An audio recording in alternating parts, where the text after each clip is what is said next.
I'm Sasha Fountain. I spent the last year working with Afro-Latinx community within New York City. If you want to know what Afro-Latinx is, it is the gender-neutral descriptor of Afro-Latino. So for people who do not feel comfortable with the binary identity of male or female, that they want to be non-binary or gender fluid, they use this term. So I use this term for my project to be inclusive of everybody within my community. So a photo from the third annual Afro-Latino Fest of New York City, hosted in Brooklyn.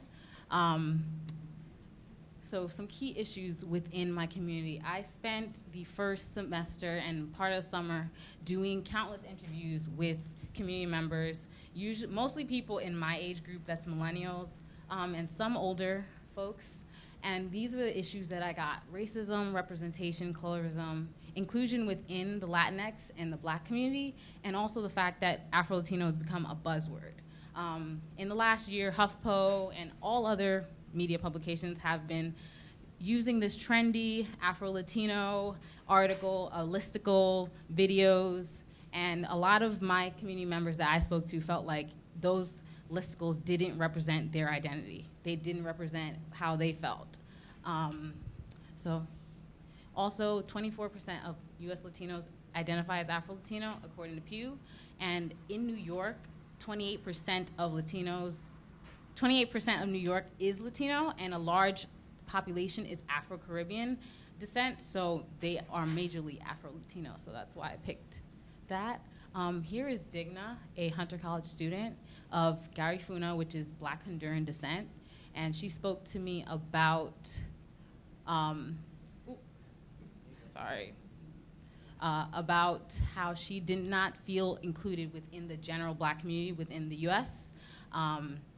She felt like, since she was of Central American descent, oftentimes in conversations, they pass her off as, hey, you're just Latina, you're not Black. I spoke to Jasmine Luperena. She's an actress, and she was cast as a drug dealer on Jessica Jones. So she felt like the representations were lacking, because, hey, I'm a drug dealer on a show. Like, why can't I be something else? This is Ricardo, aka Phase One, a Dominican rapper from the Bronx.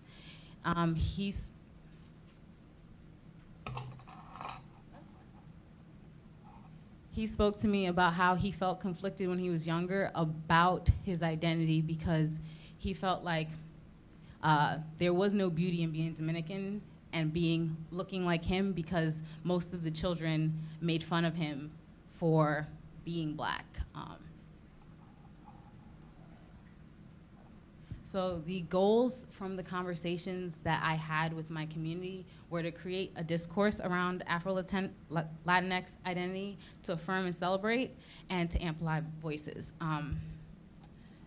And my first attempt at amplifying voices was not this La Otra Cara Latina. It was a Instagram project called Afro-Latinx of New York City, which was to highlight everyday Afro-Latinos, just students, people who work just regular jobs. And I was so excited about it, but over the summer I got tasked by Meredith to do a collaboration project, and I found on Twitter this photographer, Priscilla Gaona, who was working on a project about Afro-Latinas. And we decided to pair up and take my vision and her vision to create a celebration of Afro-Latinx identity. And pictured here is Tamika Burgess, the creator of the Es Mi Cultura newsletter. It's a monthly newsletter highlighting Afro-Latinas, and she recently hit us back up to feature us next month in her newsletter. And she told me that we've created another space for us to see ourselves. So she thanked me and Priscilla. And the other branch of my effort was HeyMiGente, which a Medium publication and a video series.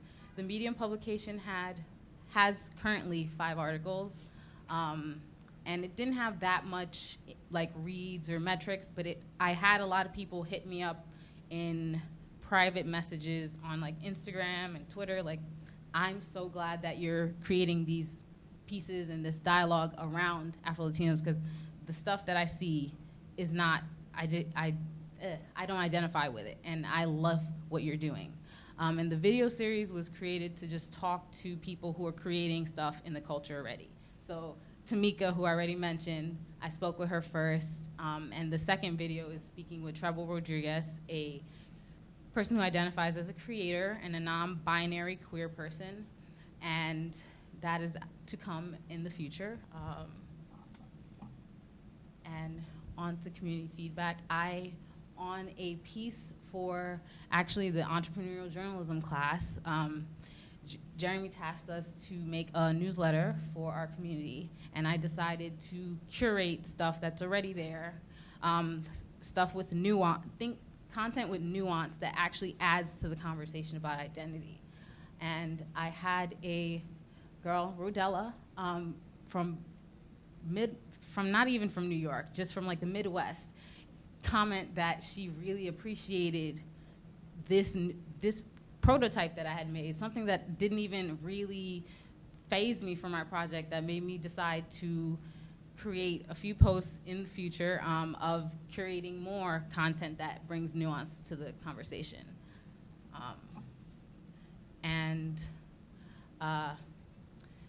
For what I learned from this year, as it says, citizen participation is a must.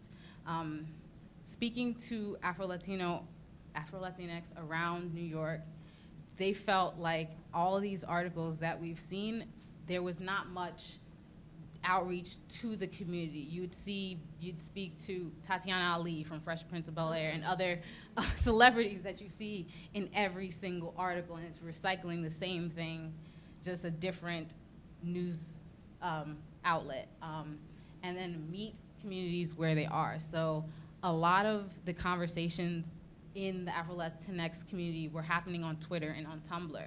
So I tried a Harkin experiment for Carrie's class early in the year, and it kind of flopped. I only got 4 responses. And when I got to engaging with people on Tumblr and on Twitter, I got way more response. I got way more actual interest in my project. And even just going to events around New York, a lot of people felt like there's not really a journalist coming to this space to engage with us. There's not really a journalist trying to figure out what we want to speak about and what we want to hear about for our community.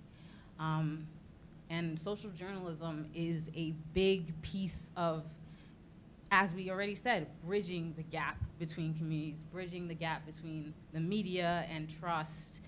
And I'm glad to have been a part of this program.